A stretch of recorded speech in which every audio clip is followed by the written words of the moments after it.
Hello, Mark. I'm Yuki Chen Yiyu. My student number is S0441042. I'm a senior in NCUE. And today's topic is I Have a Dream by Martin Luther King Jr. Now I'm going to start. I'm happy to join with you today in what will go down in history as the greatest demonstration for freedom in the history of our nation. 50 years ago, a great American, in whose symbolic shadow we stand today, signed the Emancipation Proclamation. This momentous decree came as a great beacon light of hope to millions of Negro slaves who had been seared in the flames of withering injustice. It came as a joyous daybreak to end the long night of their captivity. But 100 years later, the Negro still is not free. 100 years later, the life of the Negro is still sadly crippled by the manacles of segregation and the chains of discrimination.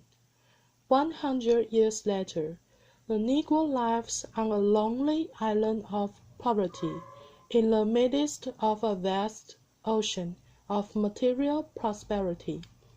100 years later, the Negro is still languished in the corners of American society, and finds himself an exile in his own land. And so, we've come here today to dramatize a shameful condition. In a sense, we've come to our nation's capital to catch a check. When the architects of our republic wrote the magnificent words of the Constitution and the Declaration of Independence, they were signing a promissory note to which every American was to fall heir.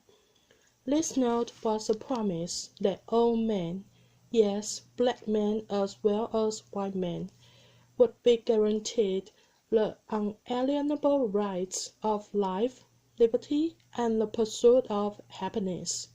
It is obvious today that America has defaulted on this promissory note, in so far as her citizens of color are concerned. Instead of honoring this sacred obligation, America has given the Negro people a bad check, a check which has come back marked insufficient funds. But we refuse to believe that the Bank of Justice is bankrupt. We refuse to believe that there are insufficient funds in the great vaults of opportunity of this nation, and so we've come to cash this check, a check that will give us upon demand the riches of freedom and the security of justice. We have also come to this hollow spot to remind America of the fierce urgency of now. This is no time to engage in the luxury of cooling off or to take the tranquilizing drug of gradualism. Now is a time to make real the promise of democracy. Now is a time to rise from the dark and desolate valley of segregation to the sunlit path of racial justice. Now is a time to lift our nation from the quicksands of racial injustice to the solid rock of brotherhood. Now is a time to make justice a reality for all of God's children. It would be fatal for the nation to overlook the urgency of the moment.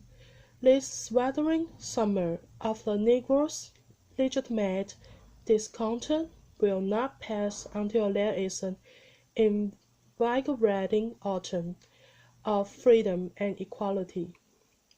1963 is not an end, but a beginning, and those who hoped that the Negro needed to blow off steam and will not be content will have a rude awakening if the nation returns to business as usual, and there will be neither rest nor tranquillity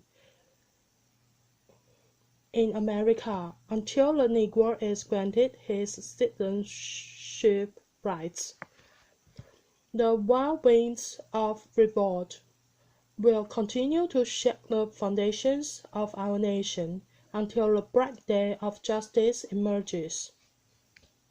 But there is something that I must say to my people, who stand on the warm threshold which leads into the palace of justice. In the process of gaining our rightful place, we must not be guilty of wrongful deeds. Let us not seek to satisfy our thirst for freedom by drinking from the cup of bitterness and hatred. We must forever conduct our struggle on the high plane of dignity and discipline. We must not allow our creative protest to degenerate into physical violence. Again and again, we must rise to the majestic heights of meeting physical force with soul force. This is the end of my recording. Thank you, Mark.